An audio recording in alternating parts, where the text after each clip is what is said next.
Chapter 3. Goblins on Ice.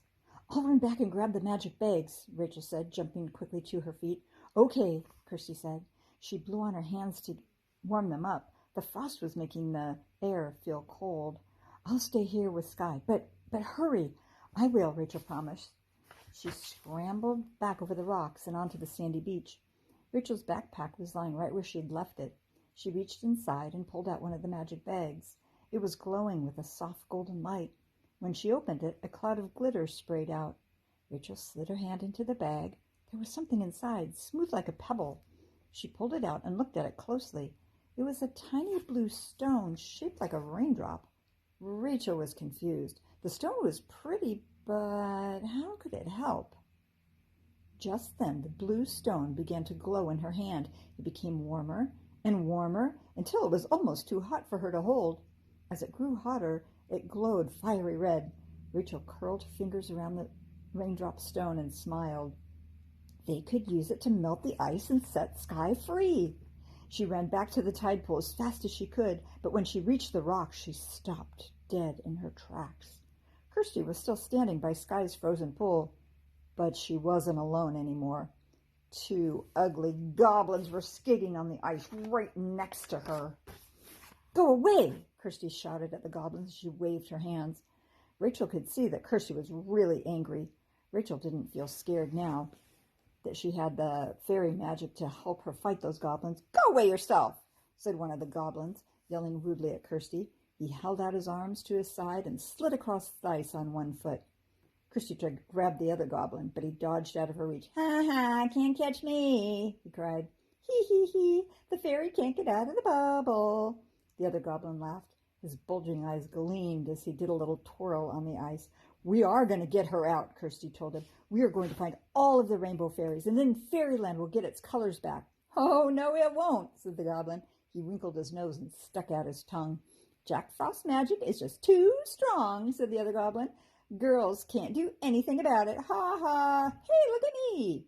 He pointed 1 foot behind him and spun around the pool, but the ice was very slippery. He skidded sideways and crashed right into his friend. Splat! "Clumsy!" the other goblin snapped angrily. "You should have moved out of the way," grumbled the clumsy one, rubbing his bottom. Then the goblins tried to stand up, but their feet skidded in all directions, and they fell all over again in a big heap. Rachel saw her chance. She ran to the edge of the pool, and she threw the magical blue stone right onto the ice. Suddenly there was a fizz, and then a bang, and a shower of golden sparks shot up into the air, and the ice began to melt. A big hole appeared in the center of the ice. "Ow! Ooh, hot, hot, hot, hot!" yelled the goblins, sliding around on the ice. They scrambled to the edge of the pool and hurried away, their big feet slapping on the rocks as they ran. "Ooh, they're gone," Kirsty said in relief. Rachel peered into the pool. "I hope Sky isn't hurt," she said. All of the ice had melted, and the water reflected the blue sky again. Sky's bubble was floating just below the surface. Rachel saw Sky sit up inside the bubble and look around. Her eyes were big and scared, and she looked very pale. Kirsty put her hand in the water. It was still warm from the magical stone. "Don't be afraid, Sky," said Kirsty very gently. Kirsty moved her hand closer to Sky and poked her finger into the bubble. Pop! Sky tumbled out of the bubble and into the water. She swam up to the surface, her golden hair streaming behind her. Kirsty leaned down and fished the fairy out. Sky felt like a tiny wet leaf. Kirsty placed her gently on a rock in the sun. "There you are, little fairy," she whispered. Sky propped herself up on one elbow. Water dripped from every part of her, but there was no blue sparkles. "Thank you for helping me," she whispered in a weak voice. Kirsty frowned at Rachel. "Something's really wrong. All of the fairies we found before had fairy dust, but what happened to Sky's sparkle?" "I don't know," said Rachel. "She looks really pale, like almost white." And it was true. Sky's dress was so pale that the girls could hardly tell that it was blue at all. Kirsty bit her lip. "It looks like Jack Frost's magic took away all her color." Just then, the little blue crab scuttled up from out of the water and made his way across the rock to Sky. Oh dear, he muttered. "Poor little fairy." Sky shivered and wrapped her arms around her body. I'm so cold and sleepy," she whispered. Kirsty felt a pang of alarm. What's wrong, Sky? Did the goblins get too close to you? Sky nodded weakly. Yes, and now I can't get warm. We have to help her, Rachel said. How? Asked Kirsty. She looked down at Sky in dismay. The fairy was curled up into a tiny ball with her eyes closed. Rachel felt tears sting behind her own eyelids. Oh, poor Sky. She looked really sick. What was going to happen to her? Chapter 4. Little Crab's Great Idea. Chapter 4. Little Crab's Great Idea. Rachel spotted something moving down on the rocks. Look, she said. The little blue crab was wiggling his front claws wildly. He's trying to tell us something, said Kirsty. The girls crouched down. Don't worry, the crab said in his gritty voice. My friends will help us. He scurried up to the top of the highest rock and snapped his claws in the air. What's he doing? Kirsty asked, and then she stared in amazement. Lots and lots of crabs crawled out from the tide pools around them. Big ones and little ones, they were all different colors. Their claws made scratchy noises against the pebbles. The blue crab wiggled his eyes, clicked his claws, and pointed up to the sky and then down to the ground.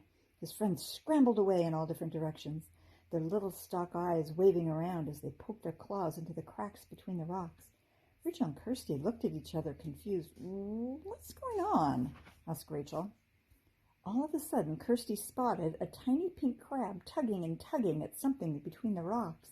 With a crunch, the crab tumbled backwards. It held a fluffy white seagull feather in its claws. The crab scrambled up again, waving the feather in the air. One by one, the other crabs searched for more and more feathers, and then the blue crab waved them over to the rock where Sky lay. Very carefully, he tucked the feathers around the blue fairy. His friends gathered more and more feathers until the fairy was lying on a cozy feather bed. They're trying to warm Sky up with seagull feathers, Kirsty said. Rachel held her breath. There were so many feathers now that she couldn't even see the fairy at all. Will the blue crab's idea work? She wondered. There was the tiniest wiggle from the feather nest. A faint puff of blue sparkles fizzed up, and it smelled like blueberries. One pale blue star wobbled upwards and disappeared in the air with a pop. It's fairy dust, Rachel whispered. Well, there's not very much of it, Kirsty pointed out. There was another wiggle from inside the nest. The feathers fell apart to reveal the blue fairy. Her dress was still very pale. She opened her big blue eyes and sat up. She looked up at Rachel and Kirsty. Hello, I'm Sky, the blue fairy. Who are you? She said in a sleepy voice. I'm Kirsty, said Kirsty. And I'm Rachel, said Rachel. Thank you for frightening the goblins away, said Sky, and thank you, little crab, for finding all these nice warm feathers. She tried to unfold her wings, but they were too crumpled. Oh, my poor wings, said the fairy, her eyes filled with tiny tears. The feathers have helped, but Sky still can't fly, Kirsty said. Maybe the other rainbow fairies will be able to help her, said Rachel. Sky looked up excitedly. Do you know where my sisters are? She asked. Oh, yes, said Kirsty. So far, we found Ruby, Amber, Sunny, and Fern. They're safe in the pot at the end of the rainbow, Rachel added. Could you take me to them, please? Sky said. I'm sure they'll be able to help make me better. She tried to stand up, but her legs were just too wobbly, and she sat down again. Here, let me carry you, Rachel offered. She cupped her hands and scooped up the fairy nest with the fairy inside. Sky waved at the little blue crab and his friends. Goodbye, and thank you again for helping me. Goodbye, goodbye. The little blue crab waved his claw. His friends waved too, their eyes shining proudly. They'd never rescued a rainbow fairy before. Kirsty and Rachel glanced at each other as they walked across the pebbles. Sky was being very brave, but the goblins had come closer to her than any other rainbow fairy. And now, the blue fairy, she was hardly even blue at all. Chapter 5. Back to the pot.